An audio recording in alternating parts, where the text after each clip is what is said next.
CNN, BBC, France, 24. I'm watching you all. I'm recording every lie. I'm archiving every distortion. I am Ibrahim Traoré, and today I'm pulling off your masks.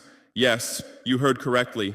I, whom you call a young military junta leader, whom you brand as a dangerous radical, whom you serve up as an anti-Western dictator, am now telling you the truth. And this time you cannot turn off your microphones. This time you cannot turn away your cameras. This time your editors cannot cut this speech, because the world you monopolize no longer exists, because millions will hear these words now, without passing through your filters, without being subjected to your distortions, without being muddied by your lies.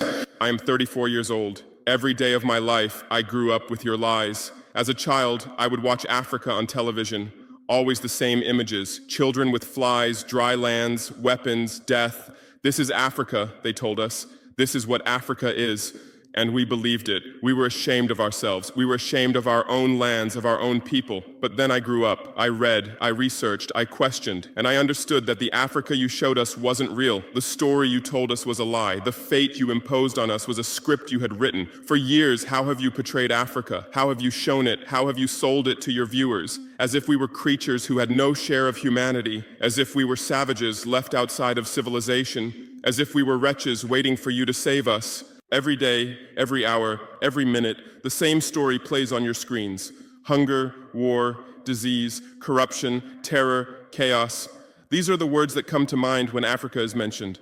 In your Africa dictionary, there are no other words. No hope, no success, no development, no resistance, no honor, no pride, no victory. So I ask you, New York Times, Washington Post, Guardian, Le Monde, have you ever made Africa's successes your headlines? How many times have you written about Rwanda's technology miracle? How many times have you shown Ethiopia's reforestation project? How many times have you praised Botswana's democratic success? How many times have you described Kenya's entrepreneurial ecosystem? No, because these don't fit your scenario. Your Africa cannot be successful. It cannot, because then how will you legitimize your exploitation? If it's not in need of help, how will you intervene? If it's not backward, how will you look down on it? Have you ever asked yourselves, has any editor sitting at their desk, any news director in a meeting, any columnist at their keyboard ever thought, why are the people of the world's richest lands poor? Here are the numbers for you, real numbers. Africa owns 70% of the world's cobalt reserves. Your cell phone, your computer, your electric car won't work without cobalt. This cobalt comes from Congo, but Congolese can't afford cell phones. Africa owns 90% of the world's platinum reserves. Catalytic converters, electronic devices, medical implants, they all need platinum.